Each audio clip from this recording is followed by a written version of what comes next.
Well, good morning, my tickies. Happy Tuesday. How's everyone's? Y'all want to make some homemade dog food to can?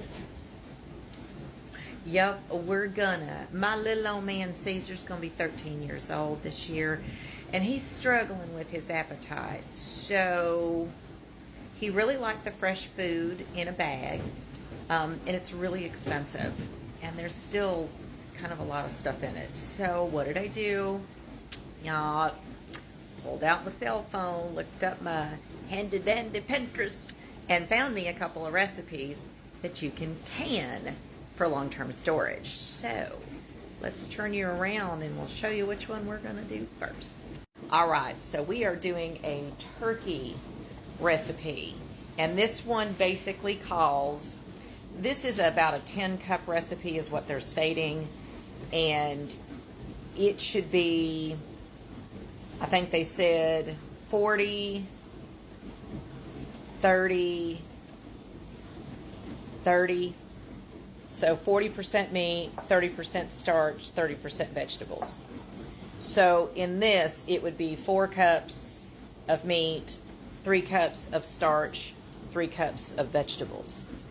So what we have is we have some ground turkey. I have 4 cups. I basically just cooked this in a pot, added some water. We're saving that water. That's going to be the broth. In this cup are my vegetables. I have about 1.5 cups of kale, and the remaining 3 cups are frozen peas and carrots, which I have ground down pretty fine. Dogs' intestinal tracts are way shorter than ours, so they really need these things ground down so that they can actually absorb the nutrients and not just literally poop it out. And then over here, I have some brown rice that's cooking that's being super stubborn. This is why I don't cook brown rice. I hate it because literally this thing has been cooking for 40 minutes and we're still water. 2 cups of water, 1 cup of brown rice. Yeah, I'm still trying to get it down where it needs to go. So that is part of the starch. And then I ground up sweet potatoes. See how fine that is? So I've got about 2 cups of sweet potatoes, and we'll do 1 cup of rice. So that will basically be 3 cups of starch, 3 cups of vegetables, 3 cups of meat. Now, an added little advantage to this, because I think you guys heard me talk about this the other day, is so dogs still need calcium, and I did some research. There might be a part 2 on this. I did some research on what kind of calcium is okay to give your dogs. Human grade calcium, absolutely not. Please do not do that. You can actually poison your dog. Yeah, I didn't know that either. I do now. So you have to be really, really, really careful with what and how much you give them. So in my research, I also found that a good way to give them a source of calcium that is very safe is eggshells. Well, guess who has lots of eggshells? This girl does right here. Because we dehydrate eggs all the time. I dehydrated a stack of eggs yesterday because I needed the shells. And so what you do is you put the shells in boiling water for 25 minutes because that sterilizes them, right? You don't need to rinse them off. You don't need, just put them in boiling water for 25 minutes and then put them in the oven to dry. I did it at 350 for, I don't know, 20 minutes or whatever. And then once your shells are dry, I use my handy dandy coffee grinder and I ground them up into a powder, which we have right here. So we now have a calcium powder. Yeah. And so the lady that did this recipe said she added 1/4 teaspoon per cup is what she did. So that's the measurements we're going to use. We have plenty of this.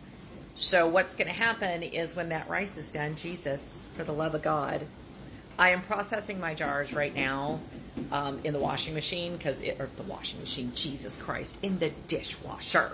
We do have to pressure can these in order for them to be stable because they're low acid. Yeah. So I'm doing these in jelly jars because I think that will be a 1-day serving for Caesar, half in the morning, half in the evening, and we're going to kind of see how this rolls out. So I'm expecting to get about 10 jars. I think there's probably going to be about 1 cup per jar. We'll find out. Anywho, when we get ready to dump all the things in here and mix them in, we'll come back, okay? Okay. All right, so we ended up getting about 9 cups worth of mixture, closer to 8.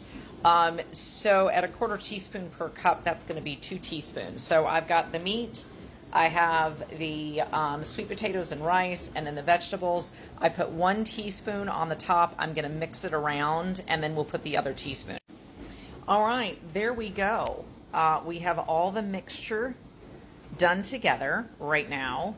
And then when the jars get done processed, that looks really good. Like, technically humans can eat this. This is just human food. There's really not going to be anything in here. There's no seasoning, there's no salt, no pepper, none of that garbage. But basically, it's just turkey, vegetables, and rice is pretty much it. So, yes, the mixture looks very dry. We are going to loosely put it into the jars. We need about 1 inch of headspace. And then what I'm going to do is I'm going to use that broth, and we'll add some liquid basically into that so that it's got a little bit of liquid in it. So when we get the jars packed up, we'll come back and show you. All right, so I just closed the pressure canner. We have 18 half pints. We have 10 turkey and 8 of beef. So I actually have 2 racks going in here right now. So the beef looked exactly like what I did with the turkey. They are in here. When they come up to temp, they will go, I believe, 75 minutes. All right, my babies, so everything is done processing. I did have to actually process this in 2. For whatever reason, it wouldn't seal with it being double stacked. So we did it in 2, so it took a while. It's like 6 o'clock in the evening now. We also had a catastrophe. We ended up losing 1 can. Apparently, these jars were gifted to me by a dear friend of mine, and apparently I did not check them well enough, and one of them, the bottom completely snapped. I think I heard it when it happened, but I didn't realize that's what it was. So we have 17 jars instead of 18. Yes, we throw that away because it's broken glass, and so you don't know. So we have turkey and beef and 17, which means I've got at least 17 straight days worth of food. Caesar liked it before we pressure canned it. So we shall see if he likes it after. I did have a little bit of the beef left over that I made that I didn't sterilize enough jars for me to pack another one. So I've just put that in a sandwich baggie. Hang on here and I'll show you. I have it in a little sandwich baggie right here. And we will heat some of that up for him, and he can have that for dinner. So the only difference in the beef is that it is kale, peas and carrots, which wasn't a whole lot of peas and carrots, and green beans. So I added green beans to that one. It still has the sweet potatoes and the rice because that's the starch mixture in it, and we just used about 1.5 pounds of ground beef. So I'm going to call this a success. I think this worked out just fine. And if that's the case, we might be in the business of making some puppy food. Yeah. Well, as usual, if y'all want the recipes, you know the rules. Comment down below. Hello, Jack. Hi, baby. What you want? You kiss? What you want? He wants a treat. That's what he wants. See, they're all coming now. Every one of them. Anyway, there you go. If y'all want the recipe, you know the rules. Comment down below. It's in Pinterest.